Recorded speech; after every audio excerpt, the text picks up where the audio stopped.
Euthanasia has already had a long history as an ethical dilemma.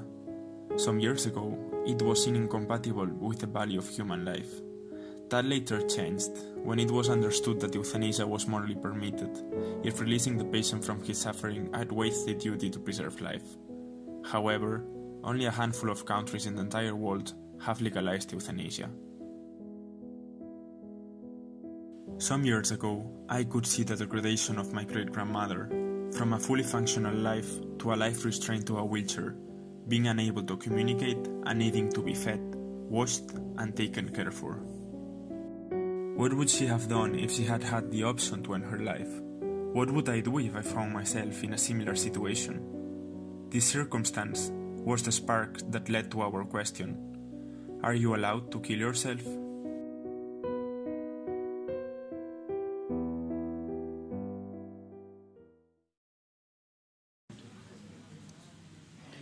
Okay guys, so what do you think? Are you allowed to kill yourself? Yeah, I think so.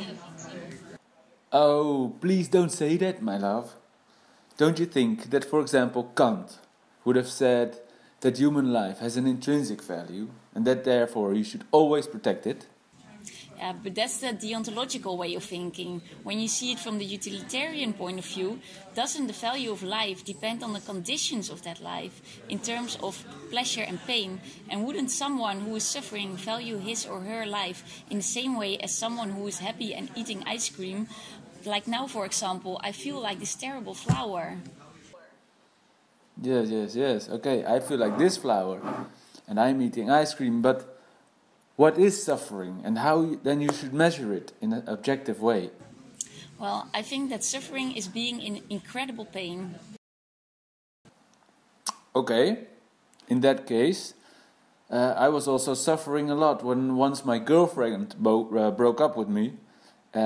Well, then would you allow me to kill myself then, if you were my doctor? No, that's something else. Suffering should be from physical pain. Okay, interesting division, physical, mental. But what about people that suffer from dementia then? They are now sometimes already allowed to commit euthanasia. Okay, I see your point. Well, in that case, I do think that mental suffering is justified as well, but that should be decided by the patient in consult with the doctor. Okay, but then at what point of suffering do we start ending the life of patients? Well, at the point that they say or have stated that they cannot handle the pain anymore, or they feel their life are undignified. Okay then.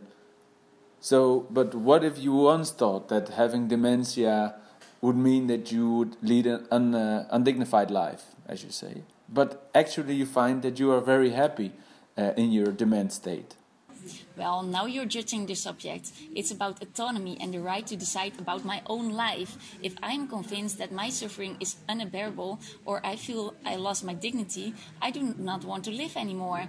I want to be able to have control over my life and end it myself, even if I regret it. It's my life, it's now or never.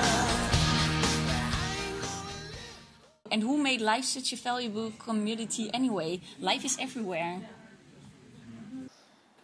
Okay, fair enough, life is everywhere. You've convinced me, my love. But, however, this would mean that I would suffer immensely from your decision to kill yourself. Oh, my darling. And then you are responsible for my suffering. That would lead me to kill myself as well. To be or not to be will then be the question as well.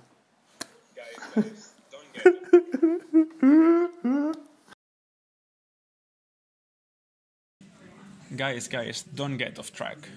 So, if I understand correctly, if people put autonomy first, protection of life based on its intrinsic value is neglected. However, if people put the protection of life first and ignore the possibility of euthanasia, there's the risk that the suffering person will live an undignified life. Wouldn't this counteract the argument about the obligation to protect life because of its intrinsic value? Because does an undignified life, full of suffering and without autonomy, possess an intrinsic value? That's the question. Question mark. Question mark.